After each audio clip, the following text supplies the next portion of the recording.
This is the Agribusiness Report. I'm Tony St. James, joined today by the Honorable Jodey Arrington. He represents the 19th Congressional District of Texas, member of the Ways and Means Committee, and also serves on subcommittees for Social Security and Select Revenue Measures. Great to see you.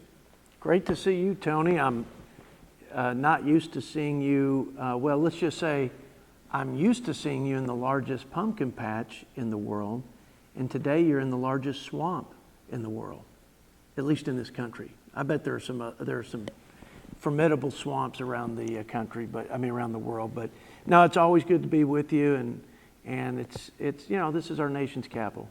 Now you can't walk around out here and look at the monuments and all the ways we honor our forefathers and our heroes, our war heroes, without being inspired. So we talk about the swamp. That's the culture of Congress, but the city itself is inspiring. But it's good to see you in Washington. And it appears as though things are beginning to reopen, and as they do reopen, there is some excitement about the future of trade, and that's right under the umbrella of the Ways and Means Committee. What do you see on the front when we talk about trade?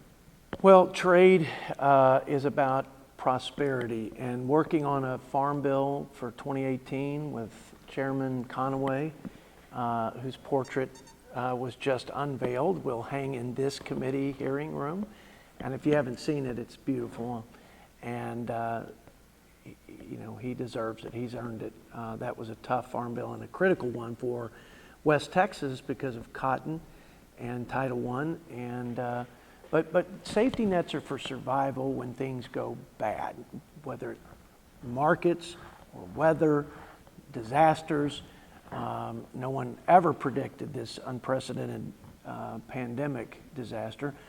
But trade is about opening up markets, new markets around the world, accessing new customers, and leveling the playing field. I think this president has been the leader in that. And he had that fair trade mantra from day one, even in the campaign. China's ripping us off.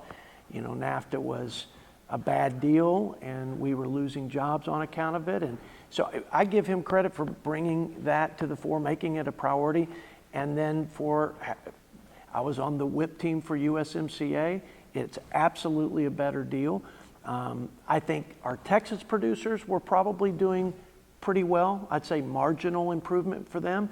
But the dairy guys, it was huge for them to have a level playing field and access to new customers in Canada, because it was anything but fair before.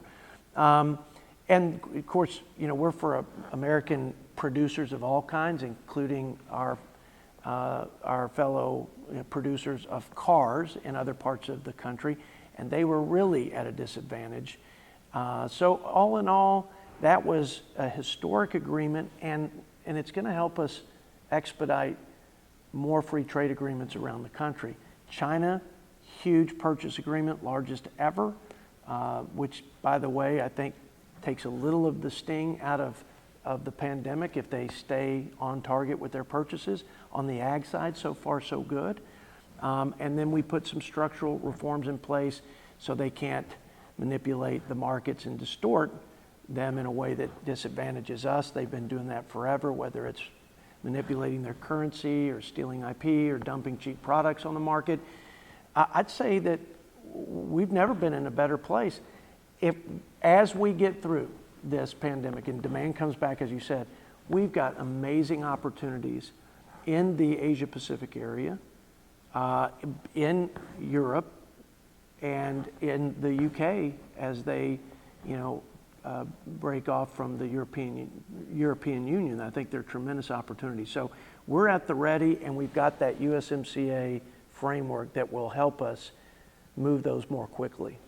I'm glad you said that, because one would think with USMCA now approved and the overwhelming bipartisan support that you saw from that, does that set, if you will, the benchmark for every other trade agreement, where now you're going in to not only negotiate with another country, but your fellow members on the other side of the aisle you all know where you're going. Is that a good assessment? It is. It is. That's why it took, I think, so long, and it was so challenging.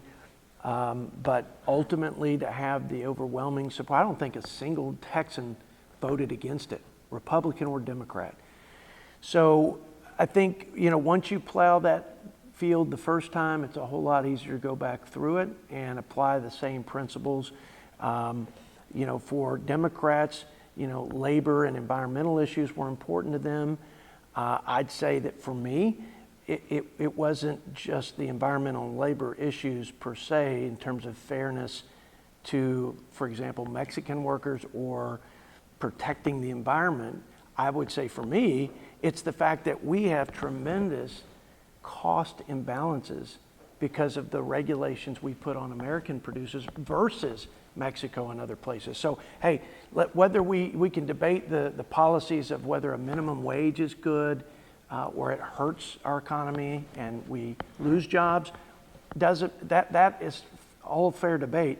But whatever we decide those regulations and standards are, food safety included, let's make sure everybody's competing under the same cost structure, the same rules, and the same challenges. And when we do that, our producers, our hardworking producers, and our technology generally prevail at the end of the day. I mean, we win, and twice on Sunday when you have an even playing field. I think the last one here for you is it's a busy time for you this week on Capitol Hill, but as you look down the road, just a few weeks left in this session, what has to happen?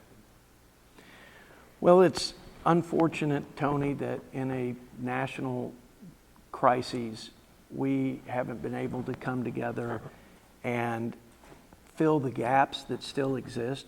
Look, we've got hundreds of billions of dollars that we've appropriated that haven't been spent or even distributed to the need. That is, some states are sitting on monies that should go to cities, including rural communities, I would say especially rural communities. 99% of the money we've sent to education or for education to the states has not been spent. So, there are plenty of but there's still some gaps out there. One of them will be agriculture. Even after this $14 billion CFAP 2, which is the sort of latest round of disaster assistance, there are good things about it that weren't in the methodology in CFAP 1, but it wasn't based on the market facilitation program like we'd liked. There's not enough money to really cover the disruption and the commensurate price softening. So we've got more work to do. When you look at how important the food supply is to our nation's security, as we evaluate the supply chain in China with respect to drugs and other important supplies for our citizens' safety and security, we ought to make that a priority. Instead, we had maybe 0.5% of the $3 trillion coming out of CARES to just stabilize the ag economy so that our farmers can live to feed our families another day and not have to depend on foreign sources of food. So, look, I'm an eternal optimist, even in this town. We're going to have to get through this election. The $14 billion that Purdue and USDA has decided to go ahead and move on, which was the right call, and the fact that we had to fight with our colleagues, not probably in our ag committee, but our Democrat colleagues, to get the CCC monies in the continuing resolution for our appropriations. Thank God we prevailed there.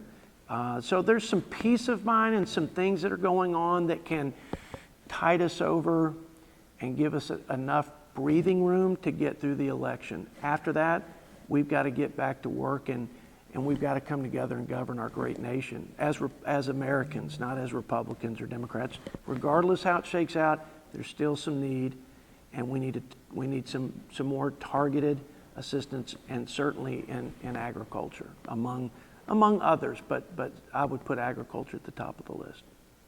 It's the Honorable Jodey Arrington, who represents the 19th Congressional District of Texas, member of the powerful House and Ways and Means Committee, and joins us on today's Agribusiness Report.